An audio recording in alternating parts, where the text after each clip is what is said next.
Pronto, gente, começamos a gravar, então, oficialmente, boa noite a todos e a todas. Bem-vindos e bem-vindas, me desculpem, semana passada, né, tive um contratempo de saúde aqui e não consegui estar com vocês, mas hoje estou aqui firme e forte, tá? O Rodrigo organizou as informações que vocês trocaram bastante nessas últimas 2 semanas aí. Eu vou tentar passar, acho que talvez dê tempo da gente passar por tudo, mas eu já queria começar dando uma informação. Considerando que eu tenho uma divisão de público, né? Uma parte das pessoas que tem relação gestação, lactação, introdução alimentar, alimentação na infância, e uma outra parte que não tem relação com esse tipo de tema, nós resolvemos criar um grupo separado para as mamães e bebês. Porque aí vai ser um outro dia, né? Porque aí eu vou poder dedicar mesmo a vocês, a dar esse apoio. E aí, quem não tem interesse, de alguma forma, nesse tipo de abordagem, não precisa assim, né? Não fica meio preso, pode sair um pouco antes, aquela coisa que a gente deixa para o final.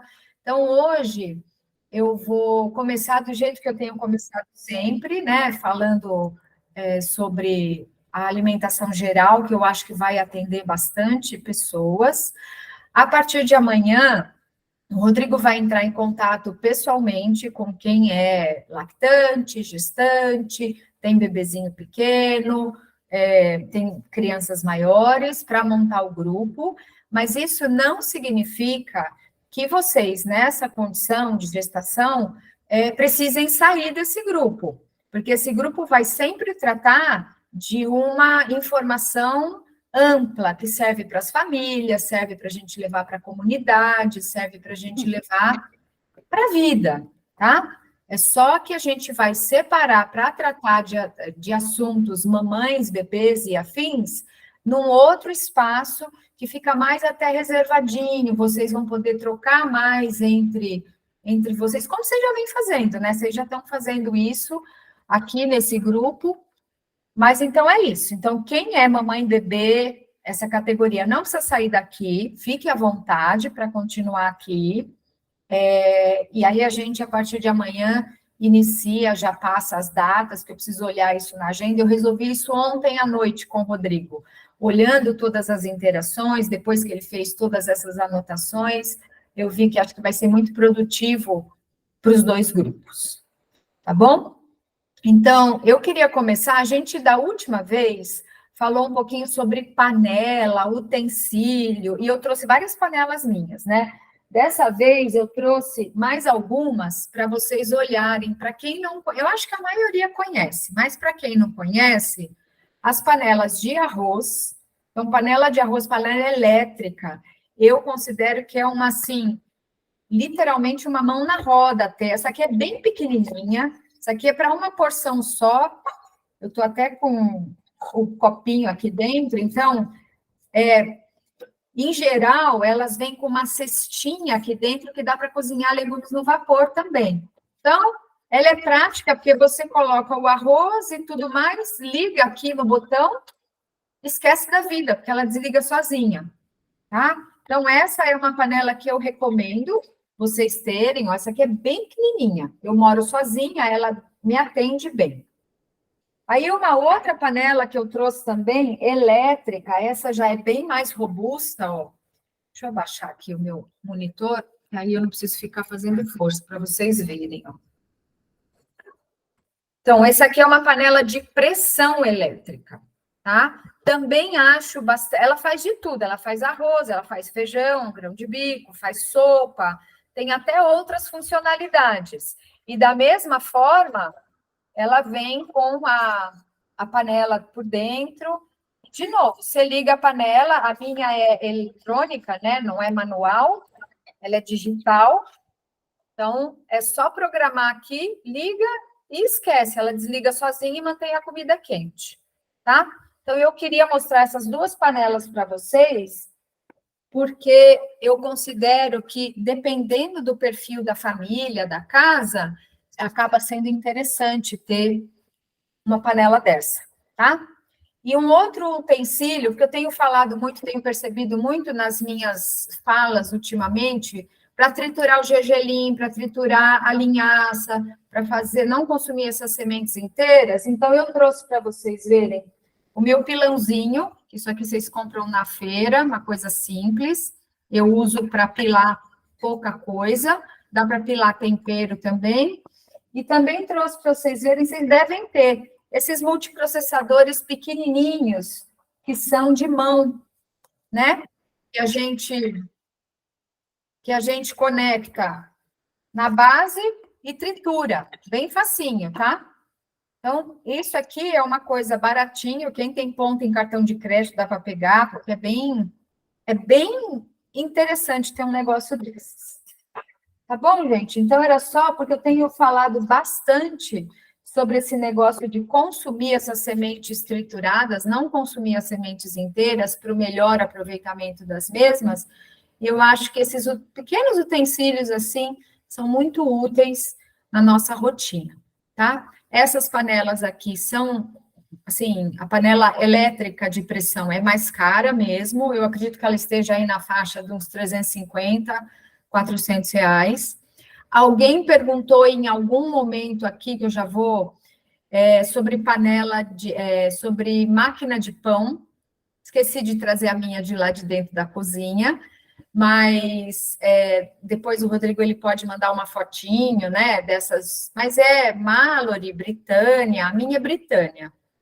Muitos anos a minha panela, muitos anos, a panela não, perdão, a minha máquina de pão, eu acho que ela é bem interessante da gente ter em casa. Se você quiser fazer um pão 100% integral e pão, sei lá, com glúten, sem glúten e tudo mais. Tá? Então, dito isso, eu queria começar aqui. O Rodrigo, ele até colocou para vocês no WhatsApp uma listinha do que a gente pode falar, né? Então, teve bastante interação, e vocês viram, né, que na minha ausência semana passada, ele já deu um monte de link, já foi mandando conteúdos que eu já gravei em algum momento, que estão no canal do YouTube, que estão no blog, que estão no site. Aliás, o Rodrigo vai fazer essa comunicação para vocês, mas a gente mudou o acesso para o material pós-consulta dentro do meu site, do anaceregati.com.br. Antes era com uma senhazinha, né? Uma senha cenoura, que era uma senha bem facinho. Agora, vocês vão ter que se cadastrar, e o Rodrigo, com o e-mail, o melhor e-mail de vocês, e o Rodrigo vai fazer esse ajuste, porque dessa forma ele consegue organizar melhor as informações dentro da área, colocar hiperlink para ficar mais fácil de vocês navegarem, tá? Então, é um passo que vocês vão ter que, quem já estava, né, com acesso, vai ter que refazer, e aí quem ainda não fez, vai passar a fazer com o melhor e-mail, tá? Tem que ser com o e-mail que vocês escolherem para cadastro. Porque se for, assim, tenho 2 e-mails, aí me cadastro com um e vou tentar usar o outro, ele vai pedir um novo cadastramento. Aí eu prefiro que seja um cadastro só para não ficar duplicando informação dentro da nossa base, tá? Então, aqui, gente, eu estou com a minha colinha aqui do lado, que é a colinha que vocês têm aí no WhatsApp também, que ele colocou aí, atividade física, alimentação, suplementação. Então, uma das perguntas foi, a Vera fez, a Milena puxou, a Paula também trouxe. Então, para quem treina musculação, HIIT intenso, 5, 6 vezes por semana, qual a opinião em relação à suplementação, proteína, creatina, BCAA, glutamina? Aí a Milena também falou sobre suplementação para ginástica e emagrecimento. A Paula perguntou hipertrofia sem engordar a partir da alimentação.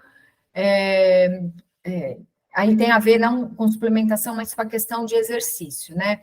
Então, veja só, gente, suplemento de proteína, a gente só vai usar quando eu olhar o exame de vocês e observar ali que o valor do marcador de ingestão proteica, que se chama ureia, não está chegando num nível bom, mesmo depois que a gente fizer todas as correções possíveis e necessárias com comida. Vocês sabem que eu prefiro sempre trabalhar com comida e não com suplemento. Suplemento é quando realmente, no caso da proteína, o que a gente está comendo de leguminosas, de cereais, do conjunto todo da alimentação, não está dando conta de atender a nossa necessidade proteica. Mesmo nesse caso que a Vera coloca, um treino intenso, 5 a 6 vezes por semana, às vezes dá para a gente chegar só com alimentação. Às vezes não dá. Então, no caso específico seu, Vera, eu sei que você tem dificuldade de fazer exame, mas aqui no Brasil, a gente consegue fazer, mesmo quem tem mais gente aqui que está fora, né?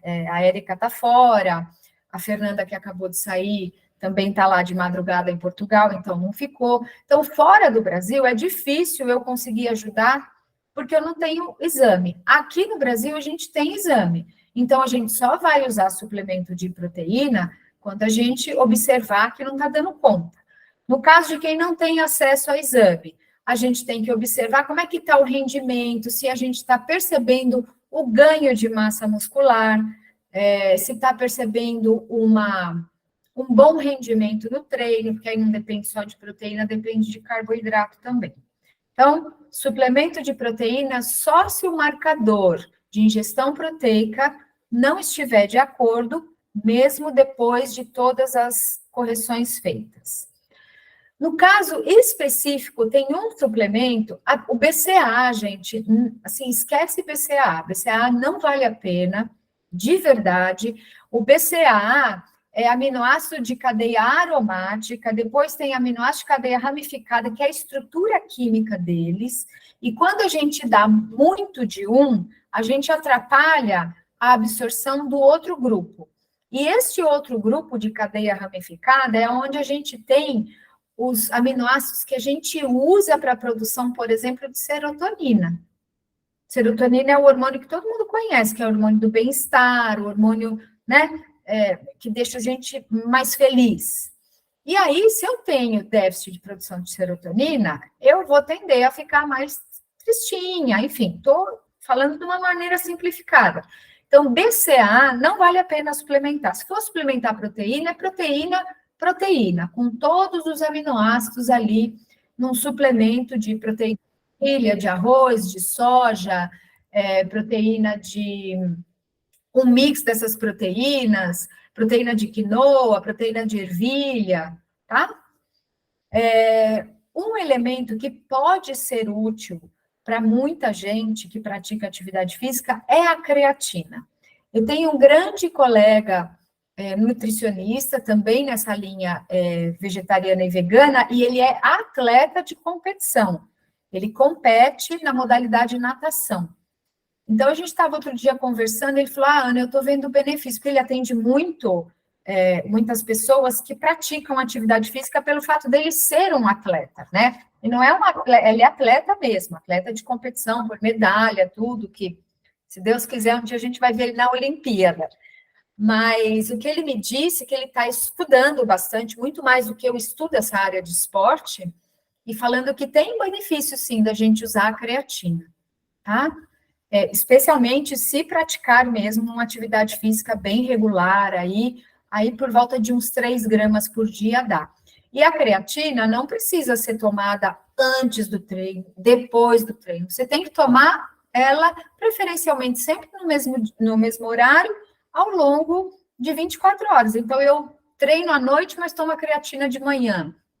Treino à noite e escolho tomar a creatina à noite. Não tem uma relação causal você precisar usar a creatina imediatamente antes ou depois do treino, tá?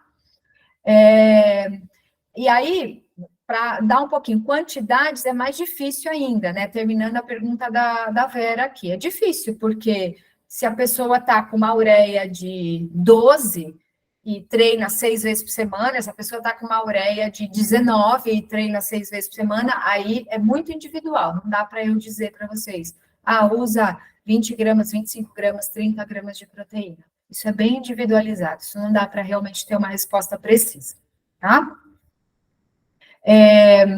Aí, acho que já pega a pergunta da Milena, né, sobre suplementação em ginástica e emagrecimento.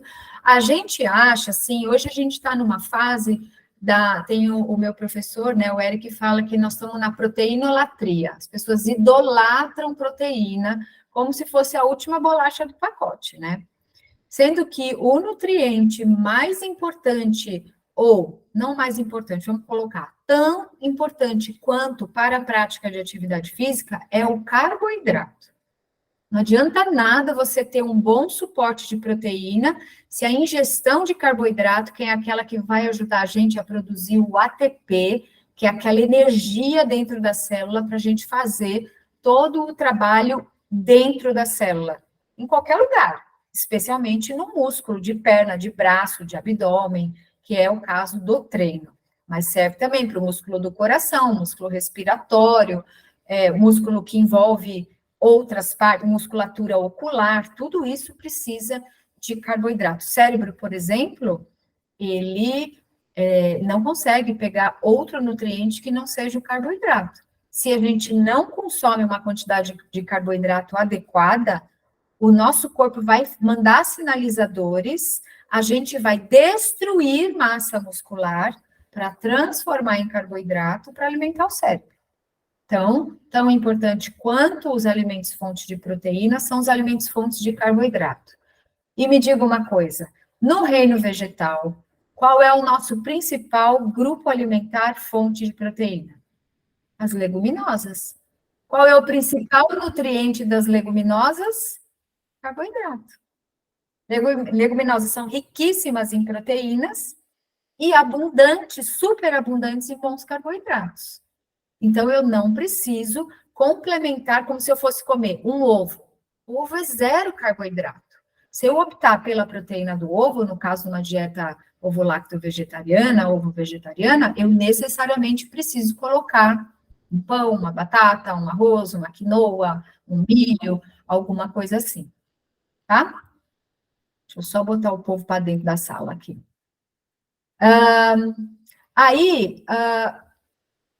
Engatando aí, a Paula perguntou, né, como emagrecer ou experimentar hipertrofia sem engordar a partir da alimentação vegana? Quando quase tudo no reino vegetal contempla carboidrato. Yes! Viva o carboidrato, gente! Uhul pro carboidrato!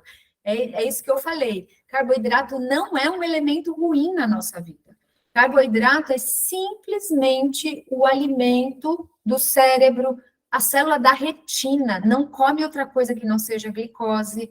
As células dos rins não comem outra coisa que não seja glicose. Então, se eu tenho privação de carboidrato, eu vou ter que pegar carboidrato de algum lugar. E é quebrando o músculo, levando para o fígado, transformando esses aminoácidos em glicose para alimentar o cérebro. Então, hipertrofia a gente faz com exercício. E aí a gente dá o suporte para o corpo, então eu dou elementos para o corpo fazer esse trabalho de conseguir carregar os pesos, fazer as repetições, as séries e tudo mais, e daí eu hipertrofio. Para eu crescer um músculo, eu tenho que ter o estímulo, eu tenho que ter a matéria-prima construtora do músculo, que é a proteína, e eu tenho que ter energia para fazer a construção desse tecido. E de todos os outros, tá bom? Então, a hipertrofia, em primeiro lugar, passa por eu exercitar o músculo. Levantamento de bebê, gente, não conta. Levantamento de bebê, como eu sei que tem várias aqui, eu sei que a Paula tem um nenezinho pequenininho, né? Não adianta só levantar o neném, tem que ir lá fazer, sei lá, exercício isométrico com peso do corpo, ou com peso mesmo de pezinhos e tudo mais. A gente tem que trabalhar a força muscular mesmo, e não só levantando garfo e copo também. Tá bom? Deixa eu ver o que mais eu tenho aqui. Acho que vou ter que... A Vera perguntou suplementação de Q10 e NADH. Isso aí eu acho que não tem necessidade de suplementação na questão da hipertrofia. A coenzima Q10 é um fator super importante dentro do nosso corpo. A gente produz coenzima Q10. virou meio moda agora. Vocês veem que o mercado de suplementação, gente, tá dando passos super grandes, assim, crescendo muito. Por quê? Muita gente não quer mudar o hábito e quer uma forma milagrosa de acontecer as coisas. Então, por exemplo, eu, Ana, uso coenzima Q10 porque eu faço um protocolo para tratar enxaqueca. O que me impediu de estar com vocês a semana passada foi uma crise de enxaqueca, tá? Então, a coenzima Q10 vem sendo muito estudada, por exemplo, para amenizar ou como um protocolo dentre vários outros nutrientes para minimizar a enxaqueca. Se eu tomo aquela estatina, que é aquele remédio para reduzir o colesterol, eu preciso eventualmente, dependendo, usar uma coenzima Q10, porque a estatina ela pode degradar um pouco desta coenzima. Então, agora, COVID, pós-COVID, a coenzima Q10 tem se mostrado bem útil nesse assim, tô com COVID, tô saindo da COVID. A coenzima Q10, ela é bem indicada. Então, para o exercício em si, a gente não usa a coenzima Q10, tá? E o NADH, que é a vitamina B5, quer dizer, um cofator que a gente precisa da vitamina B5. A gente produz o nosso metabolismo. Eu nem soube há pouco tempo que estão fazendo suplemento de NADH, tá? Aqui tem uma perguntinha. Tudo bem até aqui, gente? Eu vou passando para a gente poder, porque assim, a lista que o Rodrigo fez é super longa, eu quero tentar trazer o maior número de informações, e se não der, a gente soma para o nosso próximo encontro. Tá tudo certinho, tá? Então, aqui, ó, a Regina perguntou: gostaria de saber se existe algum protocolo dieta-suplemento, algo que auxilie na compulsão por doces. E aí a Ana Cristina coloca na compulsão por azeite. Tá, depois entra na pasta de amendoim. Então, em relação à compulsão por doce, gente, isso é multifatorial. Uma coisa que eu percebo aqui no consultório, por causa do tipo de público que eu atendo, é privação de sono. As mulheres que amamentam, por exemplo, ou as casas onde tem crianças pequenas, que o pai e a mãe, especialmente a mãe que está amamentando, mas o pai ou quem mais esteja na casa, quando a gente tem privação de sono, a gente tem aumento da compulsão por alimentos confortáveis, por alimentos que a gente considera alimentos mais emocionais, né? Então, mais pão, mais farinhas, mais açúcar. Estresse é uma coisa que aumenta a compulsão por doce. Você ficar muitas horas sem comer, eu almocei e tô lá no finalzinho da tarde. Esse é um horário que cai um hormônio chamado cortisol na nossa corrente sanguínea.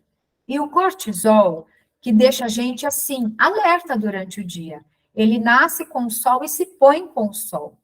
Então, é o tal do hormônio que vocês conhecem como ataque e fuga. Eu estou andando na rua, vem um cachorro, sei lá, atrás de mim, eu saio correndo. A outra seria se lutar, né? Acho que eu não lutaria com o cachorro. Eu sairia correndo. Mas, por exemplo, se escalar um portão, isso tudo vem do cortisol, dessa resposta rápida. Só que a gente não fica fugindo de cachorro ao longo do dia. A gente foge, talvez, desses elementos aí que pairam nos nossos trabalhos, nos nossos desafios diários. Então, isso faz a gente elevar o nível de cortisol. Quando a gente está muito estressado, passando por momentos difíceis, com sobrecarga de trabalho, isso tudo faz a gente ter uma elevação de cortisol. E aí, no final do dia, o cortisol dá esse estímulo para eu ter açúcar, glicose no sangue. Aí põe o sol, se põe o cortisol. Só que eu estou pilhada ainda. Então, eu preciso ter mais açúcar no sangue. E um jeito fácil de botar o açúcar, que é a glicose, no sangue, qual é? Comendo doce. Então, a compulsão por doce, ela é multifatorial. Eu não posso dizer que é uma causa ou outra, tá? A gente pode olhar individualmente. Mas estresse e privação de sono são fatores que mexem muito com o nosso limiar de saciedade e faz a gente querer comer mais e mais e mais. Por exemplo, hoje a gente se encontrou aqui 7h30 da noite, então eram 7 horas, eram 15 para 7, eu já estava com o meu jantar pronto, que é um horário que eu gosto de comer, né? Entre 6h30 e 7 horas é um horário bom. E eu, Ana, tendo a dormir mais cedo. Se eu sentar para ver uma Netflix, vai dar umas 10h30, 11 horas, o que eu vou ter vontade de comer? E provavelmente aqui a maioria, um docinho, uma bolachinha, um chocolatinho, uma pipoquinha, alguma coisa desse tipo, tá? Então, se a gente invade alguns horários aonde o nosso metabolismo estaria melhor acomodado em outra condição, no caso, 10 horas da noite, num lugar onde você não tem um bebê, você não tem alguém doente, você não está dando aula. Às vezes eu acabo de dar aula às 10 horas da noite, né? Mas isso é uma coisa esporádica. Professores que dão aula até 10h30, 11 horas, pessoas que fazem turno da noite. Então, eu entro em horários onde eu estaria produzindo outros hormônios, neurotransmissores, e isso mexe com a minha vontade, a compulsão é um nome muito forte, né? Às vezes aqui está se falando de compulsão, mas é só aquele, eu preciso de um docinho, isso não necessariamente é compulsão. Compulsão é uma coisa assim, você começa a comer e não para de jeito nenhum, e tá cheia, e tá desconfortável, mas continua comendo, pega a barra de chocolate e acabou com a barra sem perceber que comeu. Então, tem um componente emocional muito grande, tá? Tristeza, depressão, estresse, condições, assim, que deixam a gente com o emocional muito abalado, tem gente que perde a fome. Tem muita gente que vai tender a comer e a comer de uma maneira mais desregrada. Tá bom? Se vocês tiverem dúvidas, vocês podem levantar a mãozinha aí, que eu posso interromper, não tem problema algum. E daqui a pouquinho eu olho o chat também, para ver se ficou alguma coisa para trás. A compulsão por azeite, que a Ana colocou assim, a compulsão por gordura é um pouco mais rara de acontecer, tá? E um cuidado que a gente tem que ter com as gorduras, azeite, gente, é um alimento maravilhoso. Ele tem muito de um tipo de gordura, que é o ácido graxo monossaturado, que dá um bom balanço entre o ômega 6 e o ômega 3, por causa da composição dele. O azeite a gente pode aquecer, então você pode refogar sua cebola e seu alho para refogar o arroz, feijão e os legumes, não tem problema. Apesar de ser uma gordura boa, assim como são as castanhas, assim como é o abacate, são gorduras muito positivas. Mas é um alimento, as gorduras, que numa quantidade bem pequenininha, eu tenho uma alta concentração calórica. Então, se eu, ao invés de colocar azeite assim na minha salada, eu ficar fazendo assim, eu já vi gente assim, né? Tá conversando com o outro, botando azeite, assim, aquela coisa nadando embaixo. Aquilo não aumenta o volume do prato, mas aumenta potencialmente o valor calórico ingerido. Só para você, eu acho que a gente já falou em algum encontro aqui, mas é sempre bom repetir.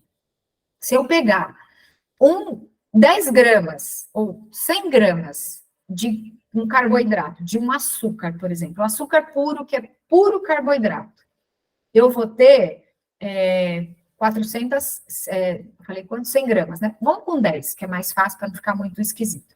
10 gramas eu vou ter 40 calorias, 10 gramas de carboidrato. 10 gramas de óleo, eu vou ter 90 calorias.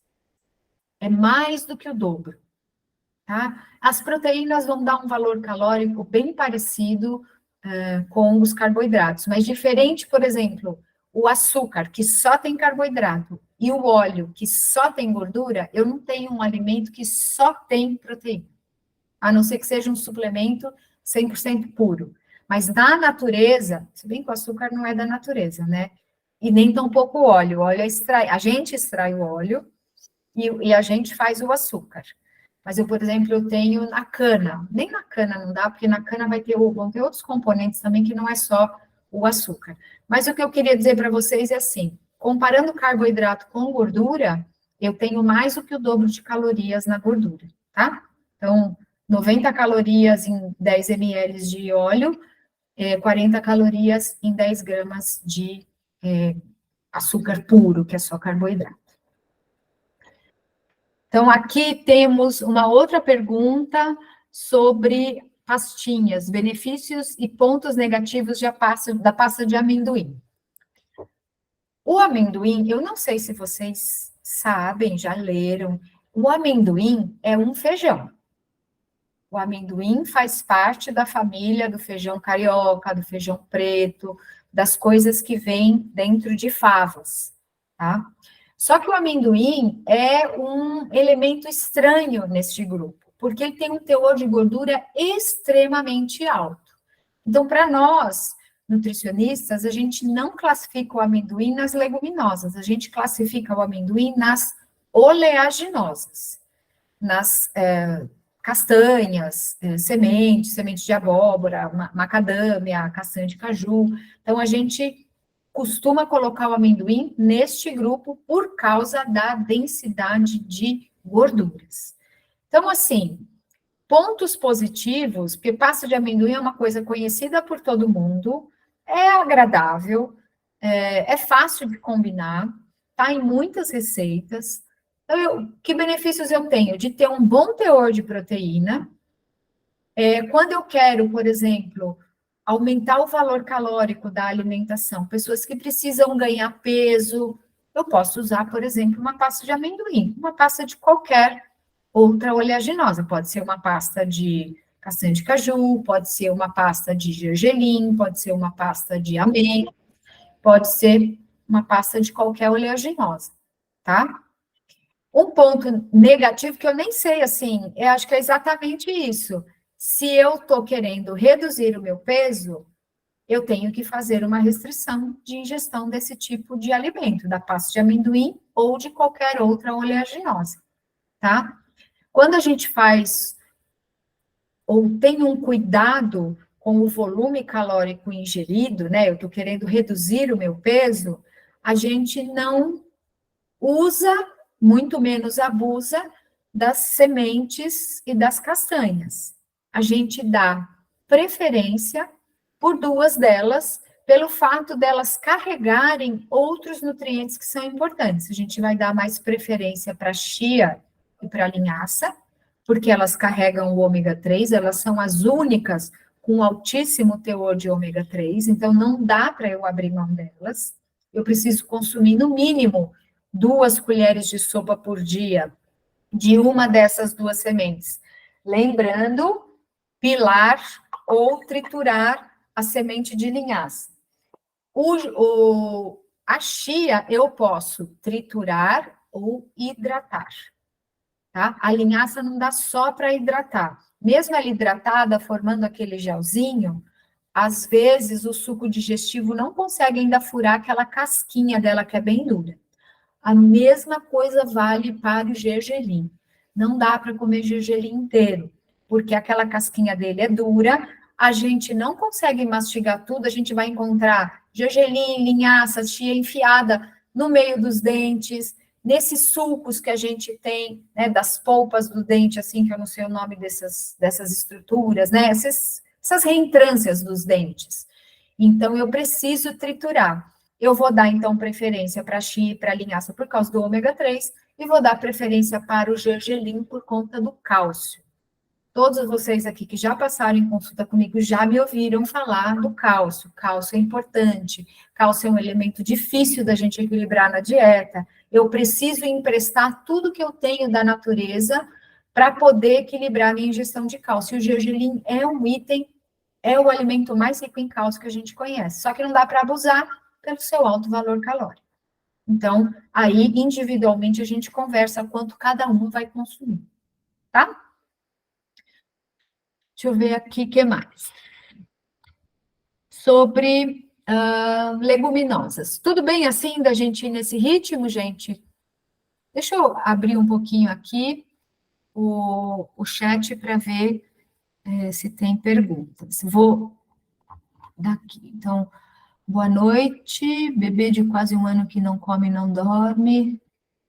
Aí a Fernanda, bom, depois eu falo com ela que ela fez pergunta muito pessoal.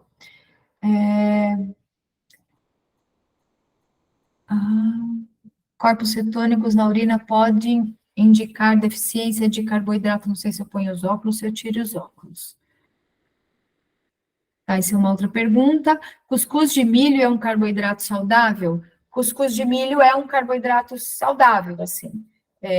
O milho é um cereal, assim como é o arroz, assim como é a quinoa, assim como é o amaranto, o trigo, o centeio, a cevada.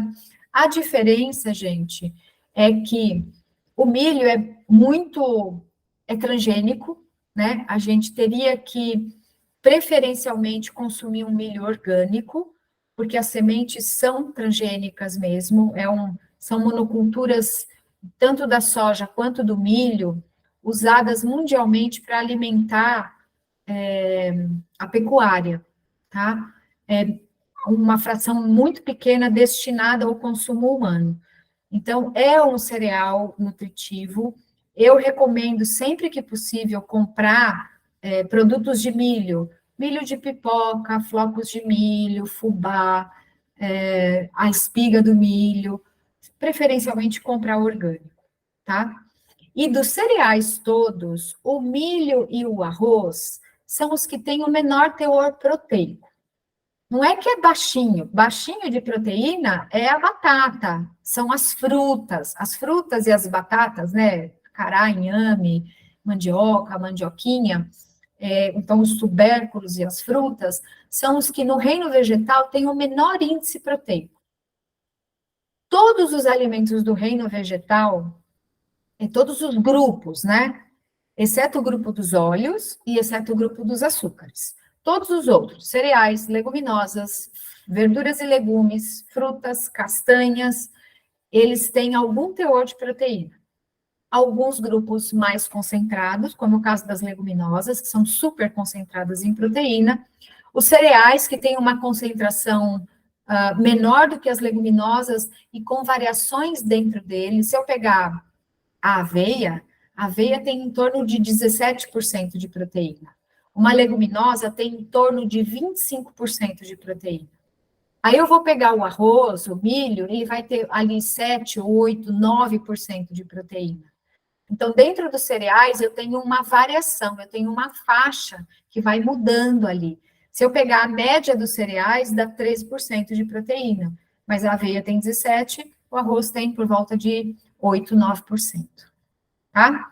Então, o milho, sim, é um carboidrato saudável. Quanto na forma mais pura ele tiver, o fubá, por exemplo, já é bem mais refinado, vai ter bem menos fibra do que eu cozinhar uma espiga e comer a espiga, tá? E aí, aproveitando aqui para quem tem nenezinho, né? Existe uma forma de dar espiga de milho para o bebê. Os grãos, eles estão, se eu pegar uma espiga de comprido assim, os grãozinhos estão todos colocados assim, é só eu passar uma faca no meio, a casquinha vai abrir e a gengivinha do neném vai lá puxando o miolo, né? Deixando a casquinha grudada na própria espiga. Tá bom? A Érica perguntou, não sei se essa pergunta seria da sua área, gostaria de saber se as balanças inteligentes funcionam para medir a massa muscular. Estou pensando em comprar uma. Balança de bioimpedância, Érica, você fala? Se for a balança de bioimpedância, tem umas que são bem simplesinhas, mas normalmente a medição de composição corporal, ela precisa fechar um circuito. Então, as balanças que se vêem em consultórios médicos de alguns nutricionistas, eu não tenho aqui, eu não faço a bioimpedância. Normalmente tem que usar o apoio dos pés e o apoio das mãos. Então, ou faz na maca deitada, e aí vai botar um eletrodo no tornozelo e outro no punho, e aí fecha o circuito, ou a gente segura um guidãozinho e apoia os pés na base da balança, tá? Eu tenho aqui no consultório uma balança que diz que é de bioimpedância, mas não faz leitura. E gestantes não podem usar, fazer bioimpedância, tá? Eu acho que, deixa eu ver. Rita, essa medida aí, a gente vê depois no privado, tá? Depende, assim, 1,63 m para 51 quilos, depende bastante de como é o seu biotipo. Acho que a gente, depois você pode me escrever e a gente conversa sobre isso no privado. A Vera escreveu, reação com milho quando faço polenta, ganho muitos gases.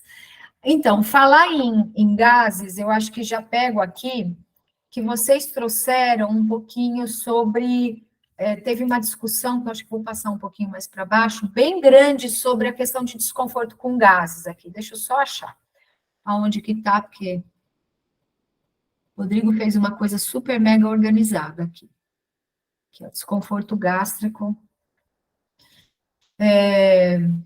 Então, assim, várias de vocês conversaram ali, vocês trocaram figurinhas. Então, veja só, gases, gente, todo mundo produz todos os dias. Então, a gente solta gases, né? Solta pum e pode arrotar. Então, gases a partir do estômago, gases a partir do intestino. Não dá, assim, para dizer assim, ninguém solta gases. Não dá. Sempre tem. O problema é medir isso, não tem como medir, né? Porque é uma coisa que não é palpável. Então, eu vi aqui nas conversas uma das pessoas falando que não consegue nem sair de casa, porque produz tantos gases que fica socialmente difícil de transitar. Isso realmente é um problema, e eu vi que na discussão alguém trouxe a questão de cibos, que é super crescimento bacteriano. Então, precisa investigar se não tem alguma. Hoje agora é muito chique falar em desbiose, né? Tudo é desbiose, desbiose para cá, desbiose para lá.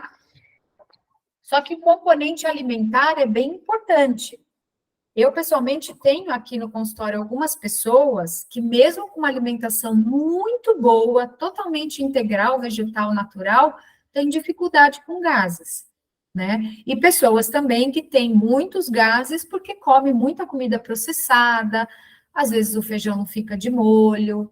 Tem gente aqui que fala, já deixo o feijão de molho 24, 48. Uma técnica que pode ajudar bastante para quem é muito sensível, pensando no demolho, né? O demolho dos feijões, a gente deixa essencialmente para reduzir os fitatos, que não tem nada a ver com gases. E a gente precisa deixar no mínimo 8 horas. Pensando na questão dos gases, a gente deixa de remolho 2, 3 horas já seria suficiente para degradar os açúcares, estaquiose, rafinose, que são os açúcares que costumam distender para a maioria das pessoas. Quando você sai e come um feijão na rua, que a pessoa não deixa de remolho, você tem aqueles gases que te incomodam, porque aquela estaquiose, aquela rafinose está ali no grão. O que dá para fazer quando a pessoa é muito sensível? Primeiro, usar o demolho por mais tempo, trocando a água algumas vezes. Um recurso interessante seria, depois de 24, 48 horas, coloca na panela de pressão, dá uma fervura, deixa subir uma espuma, tira, troca a água e cozinha de novo. Isso é uma forma de ajudar. Outra forma de ajudar é preferir grãos que são menos fermentecíveis. Existe uma tabelinha, eu não sei se vocês já ouviram falar nesse nome, dieta FODMAP, que é FODMAP. Ele é frutose, é um acróstico que vai, cada um deles, polióis, o P é polióis, o O é de oligosacarídeos, disacarídeos, frutanos, enfim, tem lá os nomes tudo direitinho. E existe uma universidade na Austrália chamada Monash University, que eles fizeram um aplicativo dos FODMAPs. E ali existem 2 elementos que dá para a gente consumir, mesmo quem tem muitos gases, que é a lentilha rosa e o feijão moyashi. Além do tofu, que algumas pessoas toleram um pouco melhor do que outras. Mas a lentilha rosa, a lentilha síria, aquela lentilha vermelhinha, alaranjada, que eu nem sei que cor é aquela mesmo. E o feijão moyashi, que é um verdinho bem tiquitito, são os que tendem a provocar menos gases. Depois disso, vem o feijão azuki. Então, vejam que são grãos bem pequenininhos, tá? Aqui na nossa cultura, aqui no Brasil, a gente usa bastante o feijão carioca e usa muito o feijão preto. São feijões que tendem a dar um pouquinho mais de gases. Veja que tem gente que tem gases com feijão carioca e não tem com grão de bico, que é um grão muito maior, tem mais casca. Tem gente que tem com ervilha e não tem com lentilha. Então, tem um pouco da tolerância pessoal, tá? De uma forma bem resumida do que vocês conversaram aqui, probióticos tendem a melhorar os gases. Então, o probiótico é um recurso para ajudar a melhorar gases. Outra coisa importantíssima que eu não posso deixar de falar para vocês: quem tem muitos gases precisa observar a mastigação. Se eu mastigo muito rápido, o alimento que não foi triturado com os dentes não vai conseguir ser preparado no estômago, vai seguir para o intestino delgado, ali no duodeno, e os sucos digestivos não vão conseguir entrar naquele miolinho que não foi mastigado, e isso segue para a fermentação bacteriana. A gente tem redução de aproveitamento do nutriente contido ali e alimenta as bactérias intestinais, tá? Então, mastigação, o estresse.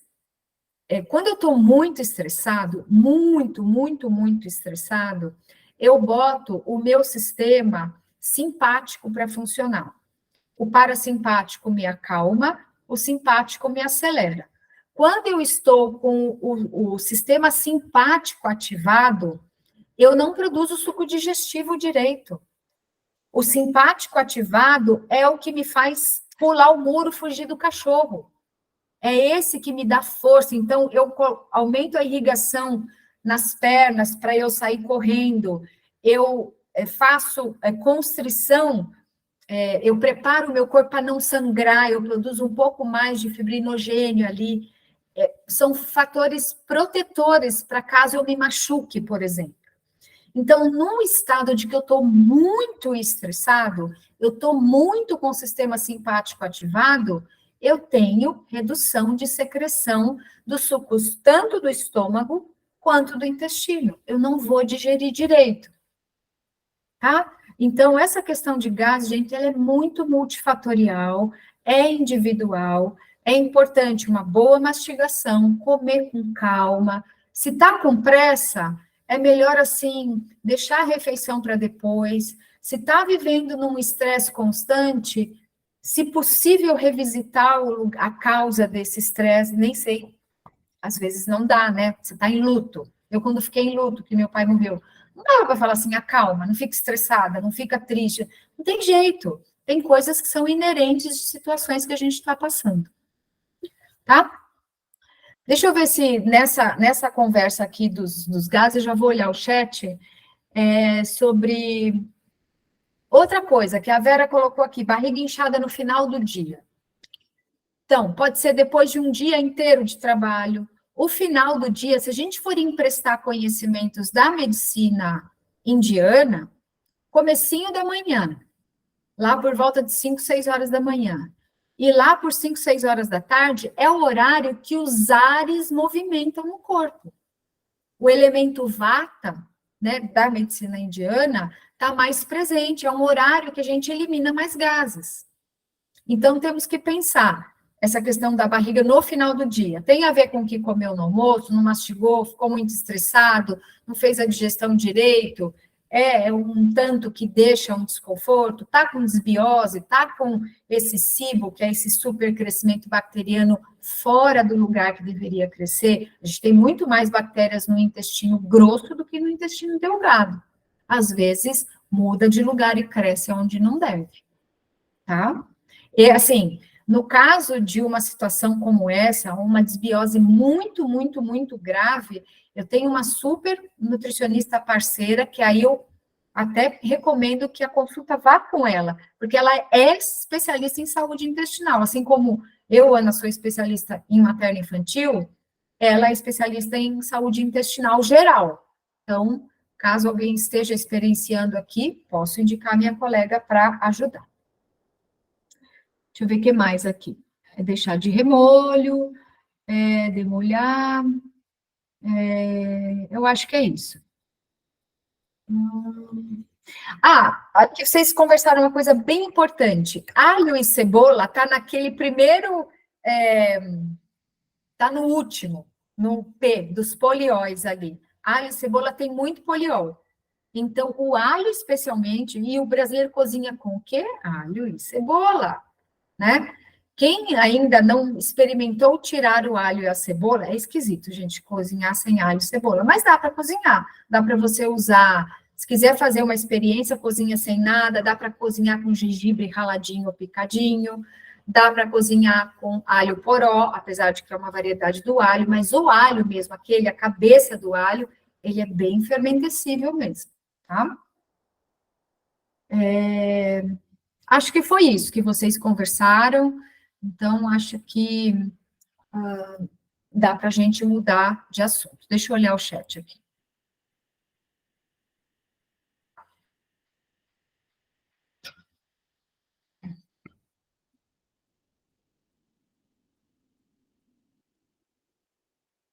Aqui o Rodrigo já colocou, feijão moyashi. Isso mung beans, que é fora do Brasil, é feijão mung. Aqui a gente encontra também como mung, mas o moyashi é o que a gente vê mais nas distribuidoras aí. Alguma outra pergunta? Alguém quer falar alguma coisa? Vamos aqui seguir, leguminosas. Aqui tem uma pergunta sobre biodisponibilidade das proteínas animal e vegetal.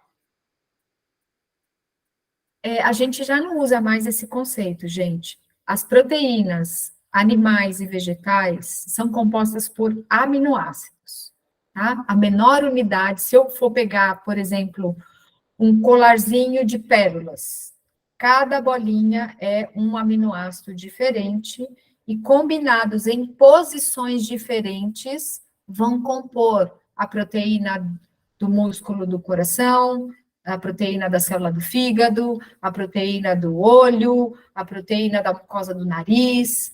Então, uma enzima, um hormônio, são os 23 aminoácidos combinados de maneiras diferentes, sequencialmente diferentes, que vão dar cada tipo de proteína, seja ela uma enzima, um hormônio ou um tecido e tudo mais. Então, quando eu falo disso, uma leucina que está no feijão é a mesma leucina que está na carne. Então, não tem diferença da disponibilidade dentro do corpo, então, da biodisponibilidade de um aminoácido que vem do reino vegetal, do reino animal, tá? Esse conceito eu aprendi na faculdade lá, e lamentavelmente ainda se fala de biodisponibilidade, mas a gente não usa mais esse conceito, tá? E tampouco se diz que o reino vegetal é desprovido de aminoácidos, que só tem no reino animal, isso também não é verdade. O que acontece é que nós temos necessidades específicas de cada aminoácido. Desses 23, 8 a gente não produz. Os outros 15 a gente produz, tá? Então, esses 8 eu tenho que pegar da dieta, seja de uma fonte vegetal, seja de uma fonte animal, tá? E aí as necessidades são baseadas assim, quanto um corpo precisa de fenilalanina, lisina, metionina, cisteína, tem lá a quantidade. Aí alguém resolveu pegar o ovo como experimento. E aí viu que o ovo tem um teor enorme, porque a gente precisa aqui, essa diferença aqui não faz diferença nenhuma. Então, o ovo tem isso aqui, o reino vegetal tem isso aqui, eu preciso isso aqui. Então, o reino vegetal atende. O que acontece é que, como os cereais são a base da alimentação de muitos povos, né? Aqui no Brasil, a base é o arroz, na Índia, a base é o arroz, tem o milho em vários países aqui da América Latina. A gente pode ter um dos aminoácidos que vai meio chegar na trave, assim, vai passar raspando. Então, para não ficar nesse raspado, a gente coloca os feijões que ele passa muito desse aminoácido chamado lisina. A lisina é o que bate ali pau a pau com a necessidade e com o que o alimento fornece. Alguns têm um pouquinho mais, outros têm um pouquinho menos, dos cereais, tá? As leguminosas têm lisina abundante. Então, se eu como arroz com feijão, e aqui no Brasil a gente tem este hábito de um cereal com uma leguminosa, está resolvida a situação. A gente não precisa se preocupar com essa questão que é tão colocada, que é a carne, porque o ovo é uma proteína completa. Alguém, assim, em algum lugar falou, o ovo é o ovo que é comparado com a proteína do leite materno. Eu falei, como assim? Assim não dá para substituir leite materno por ovo, não tem como, não tem carboidrato no ovo, tem gordura saturada, então é bem diferente, tá? Proteína texturizada de soja. Gabriela perguntou se é considerada ultraprocessada e se é saudável. Veja só, a proteína texturizada de soja é o bagaço da soja, tá? Ela é passada por um processo de industrialização, e aí tem um grupo da linha vegetariana que resiste em dizer que a proteína, a PTS ou a PVT, proteína vegetal texturizada ou proteína texturizada de soja, não é ultraprocessada, ela é só processada. É processada do mesmo jeito, ela pode não ser ultra, mas ela é processada, tá? A melhor forma da gente consumir a soja é na forma dela coagulada, isso se chama tofu, ou fermentada. Fermentada existem algumas possibilidades. O tempê é fermentado, o shoyu é fermentado, o miso é fermentado. Então, essas são formas boas da gente consumir a soja. A diferença é que o shoyu e o miso, vocês devem perceber que ele é bastante salgado. Então, eu consumo pouco. Portanto, eu não tenho, assim, não vou poder contar com o teor de proteínas do shoyu. Vou botar um pouquinho de shoyu para temperar alguma coisa. O miso, eu vou colocar um pouquinho, assim. Aqui em casa eu faço sopa sem nada de sal, nada. Eu faço a sopa absolutamente sem sal. E na hora de comer, eu coloco meia colher de sopa, mais ou menos, de pasta de miso, diluo ela na sopa, e aí isso salga a minha sopa, isso dá um teor mais nutritivo aí para a sopa, tá? O pessoal da macrobiótica usa o caldinho de miso como um caldo terapêutico. Então, tem uma pergunta aqui, aliás, tem algumas, né, sobre que soja tem muito estrogênio, a soja em relação ao hipotiroidismo, se o miso é saudável, tá tudo aqui nesse grupo de soja, né? Então, sim, o miso é um alimento fermentado da soja, saudável, sim, com cuidado de não exagerar, porque ele é muito salgado. Então, não dá para eu exagerar, assim como não dá para exagerar no sal de uma forma geral, tá? Soja, gente, não tem estrogênio, aqui a Sofia colocou, né, que soja tem muito estrogênio. Não existe estrogênio na soja. Estrogênio é o hormônio feminino, né, os estrógenos. É um grupo de hormônios que a mulher, o homem também tem, mas no nosso a predominância é do estrogênio e do homem dos androgênios, né, da testosterona, por exemplo. A gente tem testosterona, mas o teor que a gente tem em comparação com o homem é muito diferente. O que a soja tem é um fitoestrógeno, uma substância que vai imitar um estrógeno, que ela pode, inclusive, ocupar o receptor na célula do estrógeno, mas ela não desencadeia as reações que um estrógeno desencadeia dentro da célula.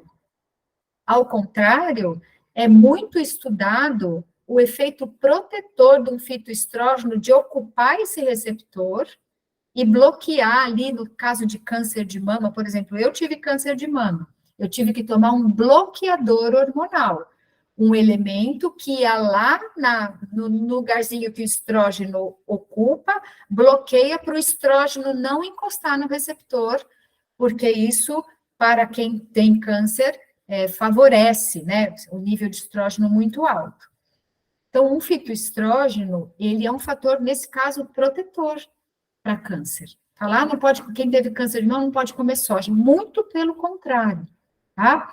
E esses fitoestrógenos, eles não têm a função hormonal, eles não vão fazer mama, tirar a barba dos homens, alterar caracteres sexuais nas crianças, fazer puberdade precoce na menina, nada disso. Porque, inclusive, a gente tem crianças usando fórmulas, crianças que não são amamentadas e que são veganas, usando fórmulas infantis à base de proteína de soja.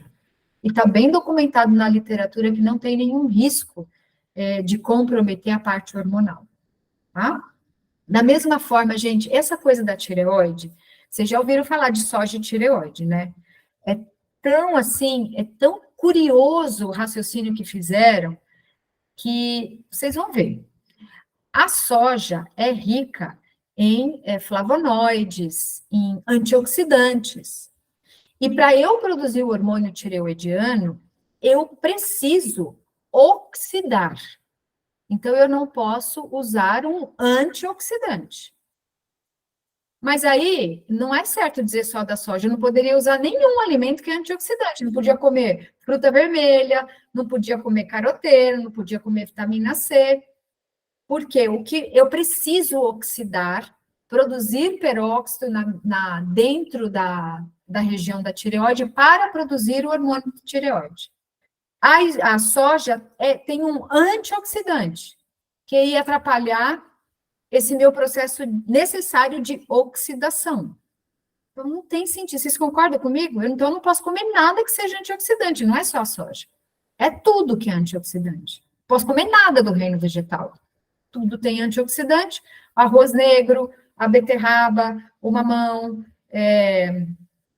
o pimentão, o tomate, tudo isso tem antioxidante.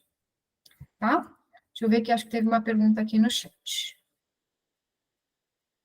O sal do Himalaia e a tireoide. Qual é a questão do sal e da tireoide? Aqui no Brasil, eu não sei em outros países, eu não sei, Vera, você sabe dizer se aí na Nova Zelândia é obrigatório colocar iodo no sal? É obrigatório. Então, tem países na Europa onde essa legislação não é obrigatória. Aqui no Brasil é. Por quê? Porque o iodo é um elemento extremamente importante para a produção do hormônio tireoidiano, então eu tenho que oferecer isso, e desde quando aqui no Brasil foi iniciado o programa de suplementação, acabou, eu não sei se erradicou, né, uma doença chamada cretinismo, que era uma doença causada pela falta de iodo. É um déficit neurológico que dá em crianças, e aí você, assim, tem um comprometimento enorme dessa criança quando virar um adulto. É uma pessoa menos produtiva na sociedade. Então, foi um caso de saúde pública, a iodação, ou iodatação, eu não sei como é que é o nome certo, do sal foi considerada obrigatória.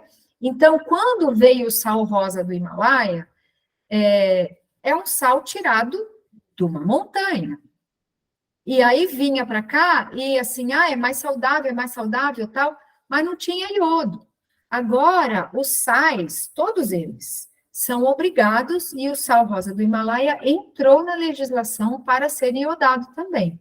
Então, o sal rosa do Himalaia de boa qualidade, que não é nada que é colocado numa cor pink ou rosa ali só para atingir o sal, que tenha boa procedência, ele pode ser utilizado. Mas eu, pessoalmente, eu acho que é um custo desnecessário. A gente tem uma costa, o Brasil é um país, assim, de dimensão continental, uma costa marítima enorme, a gente produz sal em vários lugares, não tem necessidade da gente gastar pegada de carbono para importar o sal que vem de um outro continente, e a gente não sabe, já saíram várias matérias aí, tem trabalho escravo na extração de sal do Himalaia, não tem, não sei o quê. Vamos usar sal local, é menos pegada de carbono, não tem que usar uma coisa importada. Sal do Himalaia não tem no Brasil, porque a gente não tem montanha Himalaia no Brasil, tá? Então, não vejo necessidade de usar sal importado. A gente tem localmente uma ótima produção de sal. Mossoró, por exemplo, vamos comprar o sal do Mossoró, vamos beneficiar os nossos amigos, né, e irmãos ali da região Nordeste, tá? Eu acho que com isso a gente encerra o assunto da soja, tá? Então aqui saiu proteína texturizada, saiu o hipotiroidismo, se tem estrogênios, do missô, acho que da soja estamos belezinha, tá? Deixa eu tomar um pouquinho mais de água.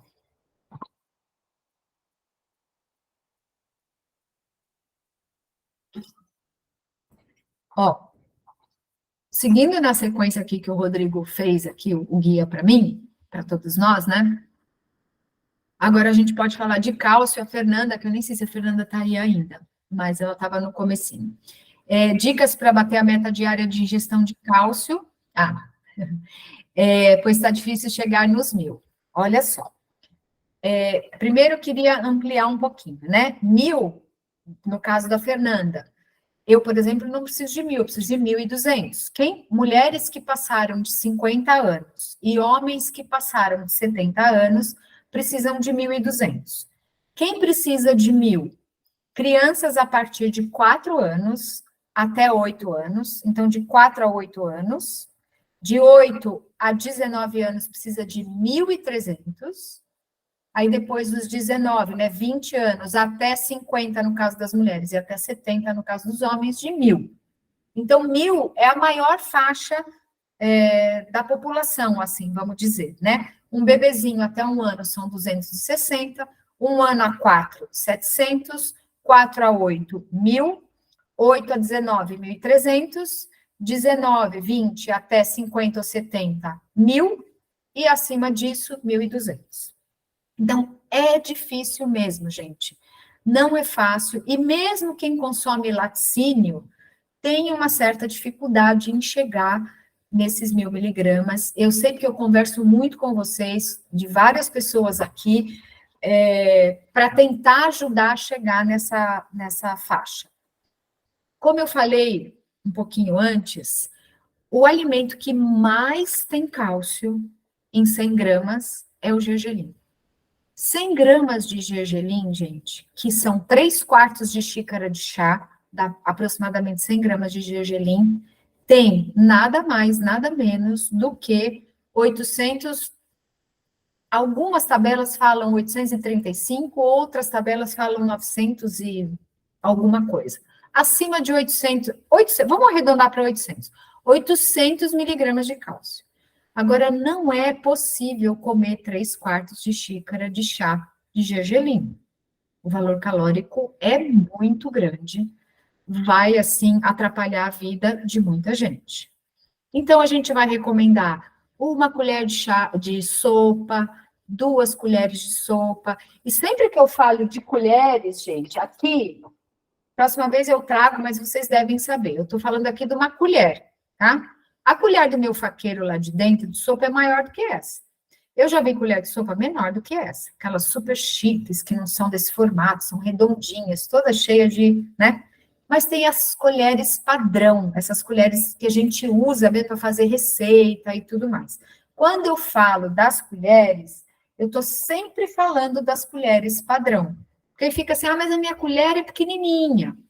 É diferente de concha, até que a Marisa está aqui, um dia a gente estava mostrando as conchas, né? Eu até tenho uma concha aqui para mostrar, mas essa concha aqui é diferente da minha concha de lá de dentro, que é diferente, eu tenho certeza que é diferente da concha da Marisa que eu vi, a dela outro dia, né? E por aí vai. Então, eu tenho que usar as medidas padrão, sendo que concha é mais difícil, mas as colheres dão.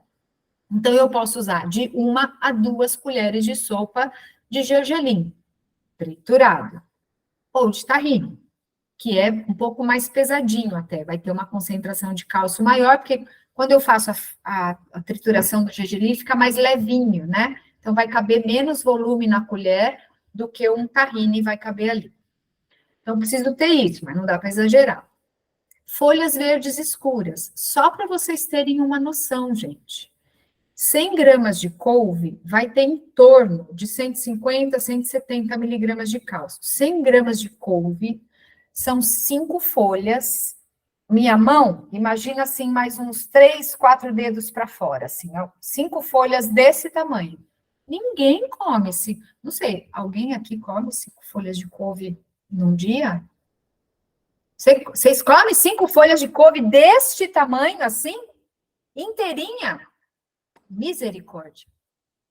Tá. A Fernanda não. Márcia, você faz ela cozinha? Se você refogar, picar essas 5 folhas, refogar, come. Sim, o volume é menor, mas Sim. É desafiador. Se você dividir entre 2 refeições, almoço e jantar, você acaba consumindo. Sim, ela abrandadinha assim dá, mas desafiador, não é para todo mundo, não. Porque quem tem assim um sangue de coelho consegue.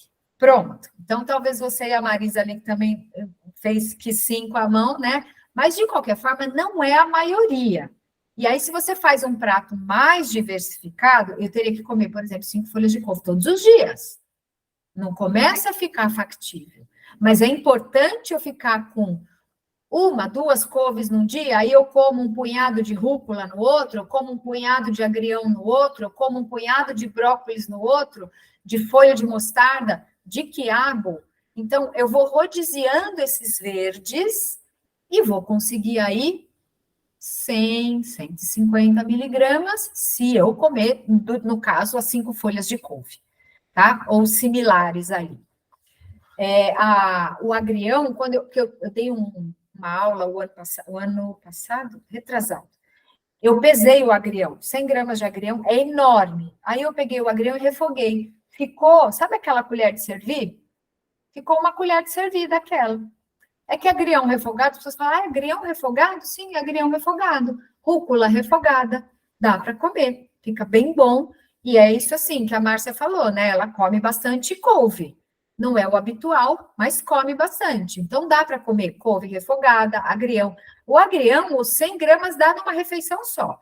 A couve, eu diria que ela refogadinha dá para, talvez necessário, dependendo do biotipo da pessoa, dividir em 2. Eu vou fazer um parênteses, mas também enjoa, né? Então, claro, imagina. Assim, não dá para comer 5 folhas de couve a semana inteira, como você falou, a gente vai variando, né? Exatamente. Então, mas mesmo assim, quando você falou do gergelim, eu não consigo imaginar comer 1 colher de sopa de gergelim por dia, não sei nem como comer isso. A couve, eu consigo, a couve, o verde, o agrião, o brócolis, enfim, os verdes sim, mas o gergelim já não consigo. Uma colher de sopa é mais ou menos isso aqui, a padrão. Vai dar pouca coisa assim, né? Você pegar um negócio desse aqui, você colocar talvez metade em cima de uma fruta, a outra metade em cima do arroz com feijão. Ou uma colher dessa em cima do arroz com feijão. Quem é daqui de Campinas, por exemplo, tem um restaurante aqui chamado Sal Marinho, que oferece o gersal todos os dias, né? Ali disponível.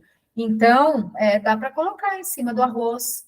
Então, é possível. Eu, por exemplo, amo comer gergelim triturado em cima da banana, misturado com a banana. Adoro, acho que fica muito gostoso.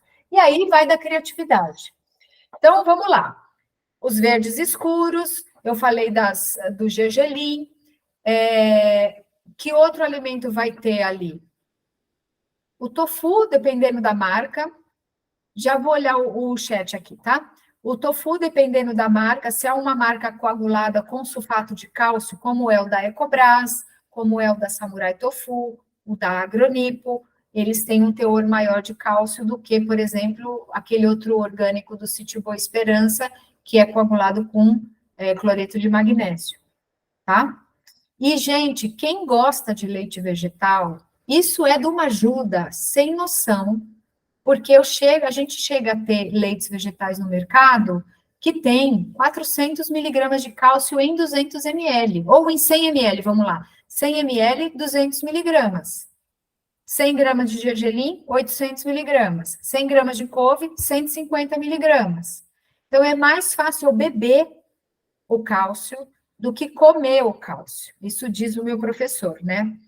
É muito mais fácil. É mais fácil. Se eu pego um copo de leite, eu posso misturar com cacau, com canela, com café. com cevadinha, posso bater com fruta, posso fazer um mingau, posso fazer várias coisas com o leite vegetal. Então, se eu, por exemplo, bebo 2 copos de 200 ml, eu bebo um no café da manhã, um no lanche da tarde ou na ceia, eu já estou, e comprei um leite com 400 miligramas, eu estou com 800 miligramas vindo aí do leite. Mas quem não gosta de leite, dá um trabalho lascado. Dá bastante trabalho, bastante trabalho. E tem um outro alimento que é bom de cálcio. Não vou dizer que é rico, porque rico é o gergelim. É a chia. A chia, eu não falei do ômega 3? Então, entre chia e linhaça, que os dois têm ômega 3, eu recomendo da gente ficar com a chia, porque eu vou conseguir, numa colher de sopa, 2 colheres de sopa, que seria a recomendação para o ômega 3, eu tenho 120 miligramas de cálcio. Então, eu consumindo a chia, 2 colheres de sopa por dia, eu já consumo o que eu preciso do ômega 3 e ainda adiciono à minha alimentação cerca de 1.200 miligramas de cálcio. Então, Fernanda, é desafiador, querida. E todos vocês aqui que sabem o quanto é desafiador, e quem está grávida, né, que sabe que, assim, perde cálcio na urina, quem está amamentando, que tem muita demanda de cálcio. Diga, Marisa. Aí eu vou olhar o chat aqui. Boa noite, Ana. Boa noite, todo mundo. Com relação à chia, ela tem que ser hidratada? A chia, a linhaça eu tenho que triturar. A chia eu tenho a opção de triturar ou hidratar. Hidratar a chia é possível consumir e absorver o que ela tem lá dentro. Tá? Quer dizer, ela crocantezinha assim, para colocar em cima de uma banana, por exemplo, não funciona. Você teria que botar em cima da banana, misturar na banana, aguardar uns 5 minutinhos nela, hidratar na banana, aí tá valendo. Uma outra forma que vocês podem fazer, que aí a gente já começa a somar esforços aí, né?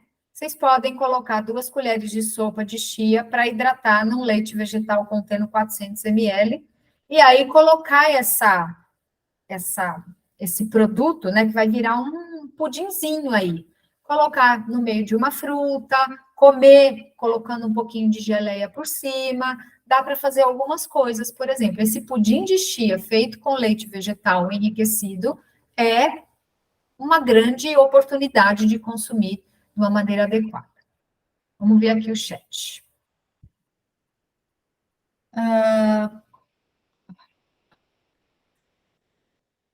Não entendi sobre o tahine. Quantas colheres de tahine são necessárias para atingir a quantidade de cálcio necessária? Nossa, Érica. Ó, cada colher de tahine vai ter em torno de 120, 130 miligramas de cálcio. No seu caso, você amamenta, você tem uma demanda mais alta de cálcio. Pensando uma pessoa de 100 para 1.000 miligramas aqui, eu teria que comer, quanto que dá? Tem que fazer a conta. 1.000 dividido por 130. Teria que comer quase 8 colheres de sopa de tahine. É inviável. Não tem como fazer isso. Não dá para eu conseguir todo o meu cálcio só através de um alimento. Eu tenho que combinar um conjunto de alimentos. A Rita perguntou, couve refogada não perde nutrientes?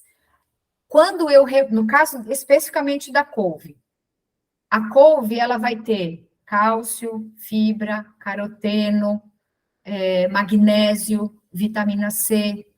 Quando eu refogo, eu tenho um teor bem menor de vitamina C, tá? A vitamina C se perde no cozimento, ela se degrada no cozimento, tá? Então, no caso específico da couve, eu tenho uma redução do teor de vitamina C.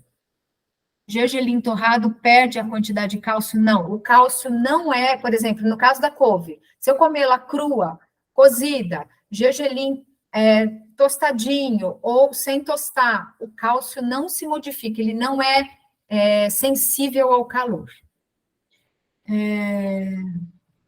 A Fernanda deu uma contribuição aqui. Fernando, o leite vegetal que encontro aqui no Canadá tem 300 e não é todo dia que consigo comer a sua veioca com chia, couve, brócolis, muito tofu sem suplementar. 1/3 com a vitamina vegana que tem dia que não tem disposição mesmo para comer, mas vou seguir. É isso, Fernanda, tem que tem que ir fazendo as combinações, e, gente, quando não dá, não dá, é assumir que não dá. E o recurso qual é? A gente usar o suplemento, tá? Quando dá, dá. Quando não dá, não dá. Não tem como a gente forçar a comer alguma coisa que a gente não gosta, que não cabe na rotina, que é desagradável, certo? Então é isso, o segredo é a gente comer dando carinho, com harmonia. Tá? O Cássio aqui perguntou sobre o problema de baixa absorção de cálcio em algumas pessoas. O cálcio, ele vai ser melhor absorvido quando eu tenho um bom nível de vitamina D. Então, o cálcio, ele passa do intestino para dentro do corpo, entre as células do intestino. Então, nessa parede, no meio das células, são as células juntinhas aqui, e nesse meio o cálcio passa. Quando eu tenho uma vitamina D mais alta, ela ativa o transporte também pelo meio da célula. Então, eu preciso ter uma vitamina D para otimizar essa porta de entrada do cálcio. Se eu como muito sódio, eu tendo a eliminar mais cálcio pela urina.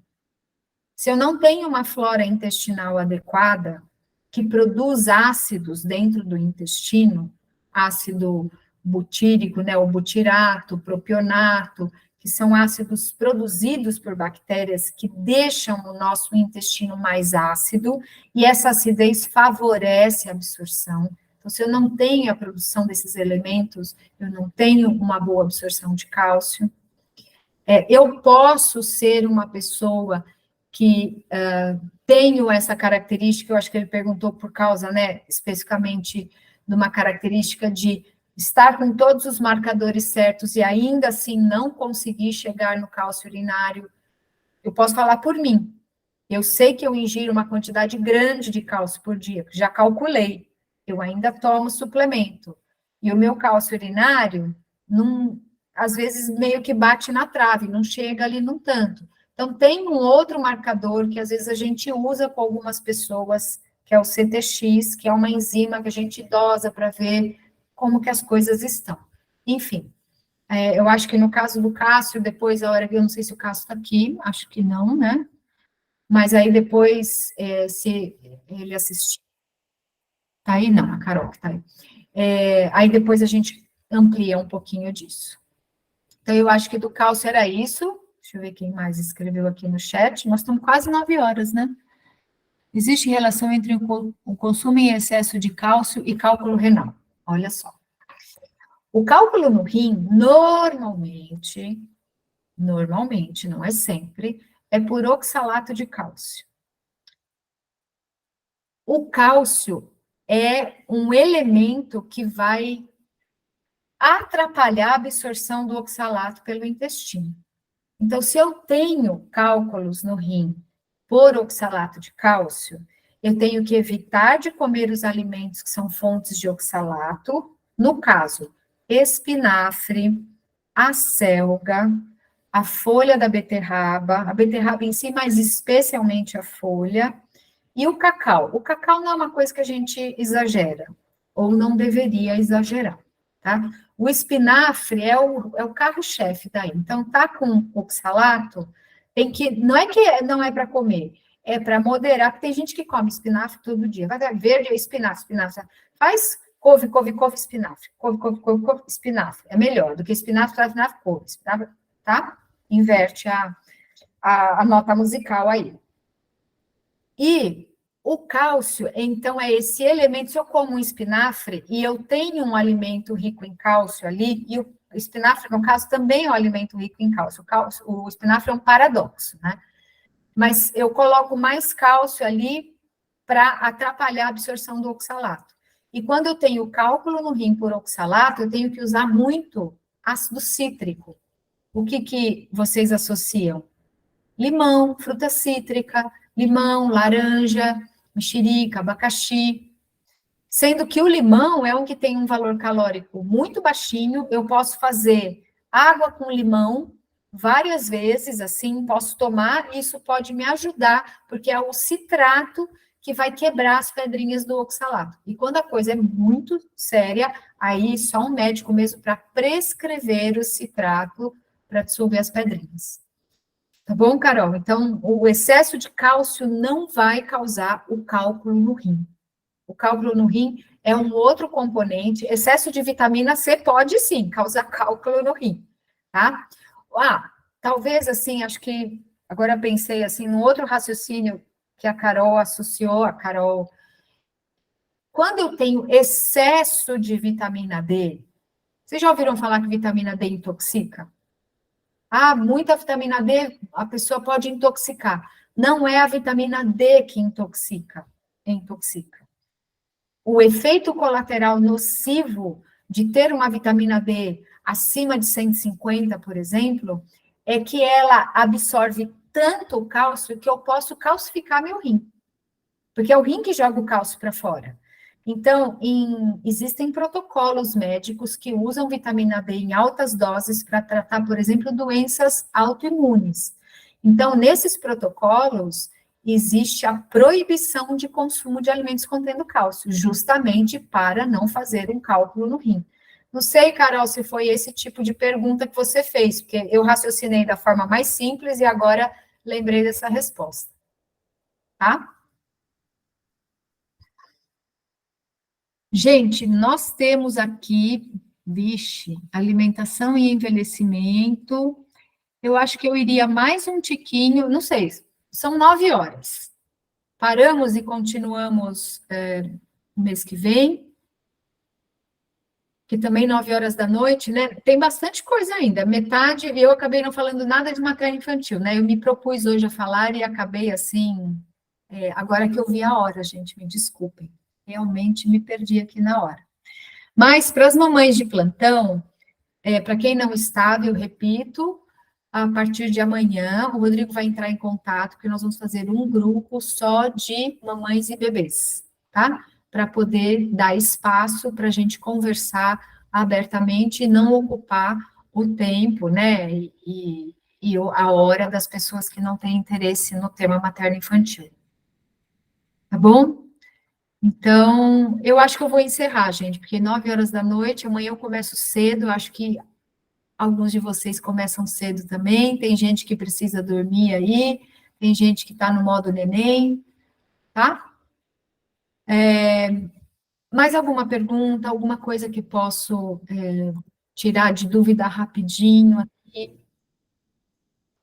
Obrigada, Carol, obrigada, querida. Alguém quer falar alguma coisinha? Queria agradecer de vocês terem vindo hoje à noite. Mais uma vez, me desculpar por não estar com vocês a semana passada, mas acontece, essas coisas acontecem, a gente não fica bem um dia. Tá bom? Mês que vem nós vamos ter uma distância mais curtinha, porque o mês que vem é dia 5 de julho. Então, daqui 2 semanas, a gente volta a se encontrar. O grupo vai fechar amanhã. Então, não vai ter mais espaço para interação. O Rodrigo reabre uma semana antes para vocês voltarem a trocar. E eu parto aqui, porque tem muito material ainda para a gente conversar. Tá? Um beijo a todos, a todas. Obrigada pela presença e até muito, muito breve. Queria agradecer a disponibilidade do seu tempo aí para tirar as dúvidas da gente. Obrigada. Muito obrigada. Obrigada, querida. Obrigada mesmo. Obrigada, viu? Ana. Boa noite. Obrigada, Ana. Obrigada. Boa noite. Bom dia para quem está acordando nos Obrigada. Obrigada. Um beijo para vocês, gente. Tchau, tchau. Tchau, tchau. Tchau.